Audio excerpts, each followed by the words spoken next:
తెలంగాణలో వచ్చేసారి అధికారం మనదే. ఎమ్మెల్సీ ఎన్నికల ఫలితాలే ఇందుకు నిదర్శనం.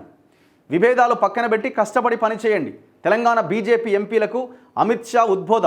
ఎమ్మెల్సీలు కొమరయ్య, అంజిరెడ్డిలకు అభినందనలు. రాష్ట్ర బీజేపీ అధ్యక్షుడి నియామకం ఉగాదిలోపే. మళ్ళీ క్వశ్చన్ మార్క్. ఫస్ట్ మీరు ఆ ప్రెసిడెంట్ని నియమించండి బాబు.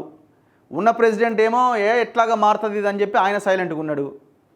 మీ కార్యకర్తలేమో చాలా నిరుత్సాహంగా కొత్త అధ్యక్షుడు ఎప్పుడు వస్తాడా ఎప్పుడు అని వాళ్ళు ఎదురు చూస్తూ ఉన్నారు. ఈ బీజేపీ సీనియర్ లీడర్లు, జూనియర్ లీడర్లు అని చెప్పి తన్నుకు చేస్తూ ఉన్నారు వాళ్ళు. ఒక్క నాయకుడికి మధ్య పొసగట్లే. కాంగ్రెస్ కాదు, కాంగ్రెస్కి మించిన గొడవలు ఉన్నాయి బీజేపీ నాయకుల మధ్య. మామూలుగా లేవు. పచ్చగడ్డేస్తే పొద్దున లేచిన దగ్గర నుంచి ఆయన ఏం చేసిండు, ఈయన ఏం చేసిండు, ఇద్దరికి పడదు కదా. ఈయన గురించి ఆయన ఎంక్వైరీ, ఆయన గురించి ఈయన ఎంక్వైరీ. బీజేపీలో జరుగుతున్నది ఇదే. ఇప్పుడు మొన్న ఎమ్మెల్సీ ఎలక్షన్లో కూడా ఇద్దరు నాయకుల మధ్య ఒక నాయకుడేమో ఎట్లాగైనా ఈ 2 సీట్లు గెలవాలి, మళ్ళీ నాదే పట్టు సాధించాలని ఒక ఆయన, ఇంకొక ఆయనేమో అరే గెలిచే కదరా మళ్ళీ ఆయన అకౌంట్లోకి పోయిన ఈ సీట్లని ఇంకొక ఆయన.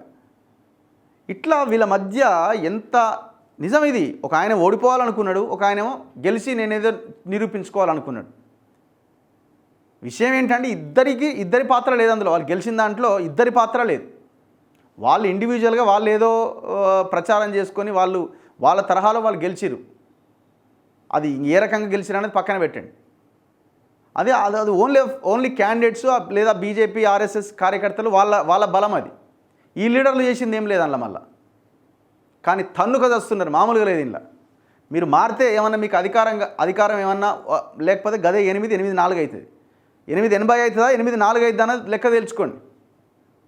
8 ఎంపీ స్థానాలు మీకు ఇస్తే 8 ఎంపీ స్థానాలంటే 8 ఎంపీ స్థానాల్లో ఉన్న 52 నియోజకవర్గాల్లో, అంటే మెజారిటీ నియోజకవర్గాలు చెప్తున్నా, 52 నియోజకవర్గాల్లో మీకు మెజారిటీ వచ్చింది ఎప్పుడు మొన్న ఎంపీ ఎలక్షన్స్లో.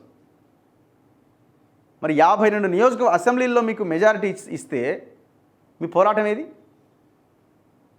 ఏది? ఒకవేళ మీరు అధ్యక్షుని పెట్టుకోలేకపోతున్నారు ఇంతవరకు. మీరు తెలంగాణలో కేసీఆర్ ఏమో కాంగ్రెస్ తర్వాత మనకే రావాలా, బీజేపీ ఎదగొద్దని ఆయన ప్రయత్నంలో ఆయన ఉన్నాడు. కేసీఆర్ కూడా బలం ఏంటంటే ఇల్లు తన్నుకు తెస్తారా భయ అధ్యక్ష పదవి కోసం, మనకే ఇబ్బంది ఉండదు, మనం కష్టపడాల్సిన అక్కర్లేదు, కాంగ్రెస్ మీద ఉన్న వ్యతిరేకత మనకు ఉపయోగపడుతుంది అనేది కేసీఆర్ ధీమాగా ఉన్నాడు. మరి బీజేపీలో మీ లైన్ ఏంది అసలు? తెలంగాణలో బీజేపీ అధికారంలోకి వచ్చే అవకాశాలు పుష్కలంగా ఉన్నాయని, ఇటీవల ఎమ్మెల్సీ ఎన్నికల్లో బీజేపీ అభ్యర్థుల విజయమే అందుకు నిదర్శనమని కేంద్ర హోంమంత్రి అమిత్ షా వ్యాఖ్యానించారు. విభేదాలు పక్కన పెట్టి పార్టీని మరింత ముందుకు తీసుకెళ్లేందుకు ఉత్సాహంగా పనిచేయాలని తెలంగాణ బీజేపీ ఎంపీలకు ఉద్బోధించారు. వచ్చే స్థానిక సంస్థల ఎన్నికల కోసం కష్టపడి పనిచేయాలని సూచించారు.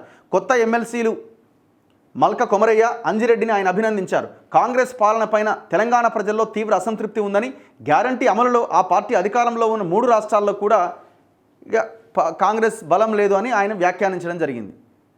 మీరు క్లాస్ బీకాల్సింది ఈ లీడర్లందరికీ. ఇక కొంతమంది ఉంటారు సీనియర్ లీడర్, ఇక వాళ్ళకైతే అసలు ఇక్కడ పవరే అక్కర్లేదు వాళ్ళకి. ఇది నేను బీజేపీని తిడుతున్నానని మీరు అనుకుంటే ఇక మీ బొంద మీరు దవ్వుకున్నట్టే. దీన్ని మార్చుకుంటే ఏమన్నా అడుగు ముందుకేస్తారు తెలంగాణ రాష్ట్రంలో. ఏమన్నా కొంచెమైనా కామన్ సెన్స్తో ఆలోచిస్తే మీకేమైనా ఒక 4 సీట్లు పెరిగే అవకాశం ఉంటుంది, పవర్లోకి రావడానికి అవకాశం ఉంటుంది కాంగ్రెస్ మీద వ్యతిరేకత పెరిగినప్పుడు. వీళ్ళు ఇట్లనే మాట్లాడుతుంటారు, మేము చాలా తోపులు, మేము ఇంతే ఇది అని అనుకుంటే మీ బొంద మీరు దవ్వుకున్నట్టే. ఎవడు మార్చలేడు మిమ్మల్ని. మళ్ళీ చెప్తున్నాను, కాంగ్రెస్లో ఉన్న గొడవల కంటే బీజేపీ నాయకుల మధ్య గొడవలు ఎక్కువైనాయి ఈ మధ్య.